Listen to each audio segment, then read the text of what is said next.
ओम शांति। अज असी सुन रहे हैं परम पिता परमात्मा वालों दिता होया दिव्य वरदान। अज दे इस वरदान दे विच परमात्मा ने सानू सारी सिद्धियां किवें प्राप्त करिए वो विधि दसी है। बहुत ध्यान नाल सुनांगे। परमात्मा सानू कहंदे ने, एक व्रता दे राज नू जाण के वरदाता नू राजी करन वाले सर्व सिद्धि स्वरूप भव। वरदाता बाप दे कोल परमात्मा दे कोल अखुट वरदान ने, जिन्ना लेना चाहो खुला भंडार है। इदां दे खुले भंडार नाल कई बच्चे तां संपन्न बनते ने, लेकिन कोई यथाशक्ति संपन्न बनते ने। सब तो ज्यादा झोली भर के देण दे विच भोलानाथ वरदाता रूप ही है। सिर्फ उसनू राजी करन दी विधि नू जान लो ते तुहानू सब सिद्धियां प्राप्त हो जाणगियां। वरदाता नू एक शब्द जिहड़ा सब तो प्यारा लगता है वह है एक व्रता। संकल्प स्वप्न दे विच भी दूजा व्रता ना होवे, तुहाडे वृत्ति दे विच भी रवे कि मेरा तां एक दूजा ना कोई। जिसने इस राज नू जान लिया उसदी झोली वरदाना नाल भरपूर रहिंदी है। परमात्मा कहंदे ने कि परमात्मा जिहड़ा है, तुहाडा पिता जिहड़ा है, वो भंडार है, अखुट खजानिਆਂ दा भंडार है। परमात्मा दी महिमा दे विच अज असीं सुणदे रहे हां, कहंदे सागर नू स्याही बनाओ, जंगलां नू कट के कलम बनाओ, धरती नू कागज़ बना दो। अते माँ सरस्वती भी जे उसकी महिमा लिखण दे विच लिखण लई बैठे तो लिख नहीं सकती। इन्ना वो गुणां दा, शक्तियां दा, वरदानां दा भंडार है। शांति दा सागर कहा उसनू, ज्ञान दा सागर कहा उसनू, प्रेम दा सागर, आनंद दा सागर, सर्वशक्तिवान, जिसकी महिमा दे विच शब्द नहीं मिलते कि असीं किस तरह उसकी महिमा का बखान करिए। इन्ना गुणां दा, शक्तियां दा भंडार परमात्मा पिता साडा, लेकिन असीं कहने असीं खाली है अज। इहदा कारण की है? इसका कारण है असीं किते ना किते सारी दुनिया दे विच इस तरह रम गए कि असीं उहनूं भुल गए। बाप ने तो सानू बहुत सारी प्रॉपर्टी दिती, लेकिन बच्चा ही भुल जावे कि मैं किसदी संतान हाँ। बाप होवे सेठ करोड़पति, लेकिन बच्चा भुल गया कि मैं करोड़पति का बच्चा हाँ, तो की करेगा? वो भीख ही तो मंगेगा।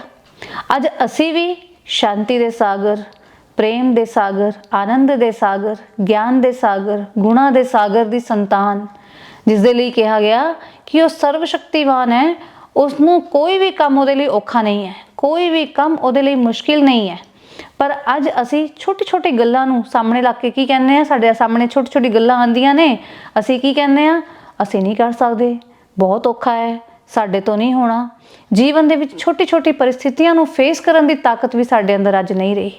इहदा कारण असी भुल गए असी किस दे बच्चे हाँ। परमात्मा कहंदे ने तुसी सब कुछ कर सकते हो, क्योंकि तुसी उस सर्वशक्तिवान पिता परमात्मा दी संतान हो। तुहाडे लई भी कोई काम मुश्किल नहीं है, पर उस दे लई तुहानू अपने मन नू उस एक पिता परमात्मा दे नाल जोड़ना पएगा, उन्होंने याद करना पएगा।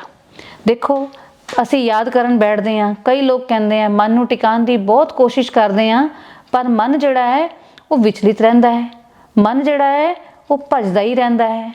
क्यों भज रहा है? क्योंकि उन्होंने रस नहीं मिल रहा, उस परमात्मा दी याद दा रस नहीं मिल रहा। जब तक सानू वो परमात्मा दी याद दा रस नहीं मिलेगा, साडा मन उहदे विच टिकेगा नहीं।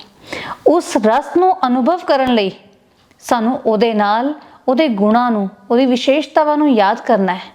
जिवें बच्चा जदों याद करदा है कि मैं बहुत वड्डे मिनिस्टर दा बेटा वां, मेरे कोल तां इन्नियां पावर्स ने, कोई मैनू रोक नहीं सकदा। असी देखो रोज़मर्रा दे जीवन दे विच छोटे जे बच्चे नू देखो, किसी थाणेदार दा बच्चा है, छोटा जिहा ही है, लेकिन वो बच्चा गली दे विच इन्ना शौक दे नाल, इन्ना खुशी दे नाल, इन्ना शक्ति दे नाल तुरदा है कि कोई मैनू हत्थ नहीं ला सकदा। भावें वो बहुत छोटा है, लेकिन उहदी बुद्धि दे विच की रहिंदा है, मैं थाणेदार दा बेटा हां। ये संकल्प अपने पिता दी पावर दा जिहड़ा संकल्प है उस बच्चे दे अंदर इन्ना पावरफुल हुंदा है कि किसी भी गल तो उन्होंने डर नहीं लगता। वो कहना मैं सब कुछ कर सकता वां, कोई मैनू हत्थ नहीं ला सकता, मेरे लिए कुछ भी मुश्किल नहीं है, कोई मैनू हत्थ ला के तो वेखे। उस बच्चे दे अंदर ताकत नहीं है, लेकिन उसके मन के अंदर जिहड़ी उसके पिता की याद है वो संकल्प उन्होंने शक्ति दिंदा है, वो बच्चा क्रॉस कर जाता है। अज असी सारे गीत तो गाने हैं, कि तू मात है, तू पिता है, तू बंधु है, तू सखा है, पर जदों परिस्थिति आती है असीं भुल जाते हैं असीं किस दे बच्चे हैं।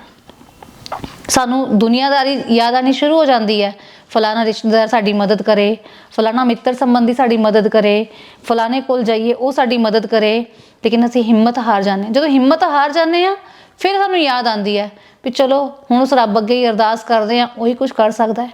पर जे असीं पहला ही उस रब दे नाल संबंध बनाया होवे कि सानू किसी होर कोल जाण दी लोड़ ही ना पवे, उहनूं कवांगे एक व्रता, कि एक दी याद दे विच रह के उस एक दे नाल ही सारे संबंध जोड़ के उस एक तो ही सारे सोल्यूशन लेना। जदों वो साडा संबंधी बन गया, वो साडा दोस्त बन गया, सानू किसी होर दोस्त की लोड़ नहीं पैनी। परमात्मा कहते ने तुसीं अपने जीवन दे विच सारी सिद्धियां प्राप्त कर सकते हो, पर वो सारी सिद्धियां प्राप्त करन लई तुहानू सारे संबंध मेरे नाल जोड़ने पैणगे। अपने मन दे विच ध्यान देना है कि मन किते भटकता नहीं रहा, मन किते विकारां दे विच जाता नहीं रहा, काम क्रोध लोभ मोह अहंकार ये मेरे मन नूं भटकाता नहीं रहे, क्योंकि जिथे गंदगी हुंदी है उत्थे परमात्मा दी याद नहीं टिकदी। कहा जाता है, बहुत सोहना भजन सुनते सीगे, मन मंदिर में गाफला झाड़ू रोज लगाया कर, बैठ अकेला दो घड़ी प्रभु के गुण तो गाया कर। भी की समझाने की कोशिश कर रहे हैं कि जब तक मन मंदिर दे विच रोज ज्ञान का झाड़ू नहीं लगेगा तब तक परमात्मा की याद उस विच टिक नहीं सकती। लेकिन जिमें जिमें मन की सफाई होंदी जाएगी, परमात्मा की याद उस दे विच टिकनी शुरू हो जाएगी, उस तरह हौली हौली ये सारी सिद्धियां जड़ियां ने वो सानू प्राप्त होनियां शुरू हो जाणगियां, क्योंकि परमात्मा भंडार है गुणां दा शक्तियां दा, अते असीं सारे उसदी संतान हाँ। अज असीं सारे अभ्यास करांगे कि सारे दिन दे विच अपने आप नूं याद कराइए कि मैं कौन हाँ, मैं उस शांति दे सागर दी संतान हाँ। वो शांति दा सागर जिहड़ा सारी दुनिया नूं शांति दे रहा है, मैं क्यों नहीं शांत रह सकदा। मेरा पिता प्रेम दा सागर है जो सारी दुनिया नूं प्रेम वंड रहा है, मैं किसी नाल प्रेम नाल क्यों नहीं चल सकदा। मेरा पिता सुख दा सागर है, वो सारे संसार दे दुखां नूं हर के उन्हां नूं सुख दे रहा है, मैं किसी नूं सुख क्यों नहीं दे सकदा। जिवें सानू अपने पिता की स्मृति आ जाएगी कि मेरा पिता इन्ना उच्चा, साडा भी हर कर्म उच्चा होना शुरू हो जाएगा, सानू सब सिद्धियां प्राप्त होनियां शुरू हो जाणगियां। अज असीं इस अभ्यास नूं जरूर करांगे अते उस परमात्मा तो सब सिद्धियां प्राप्त करांगे।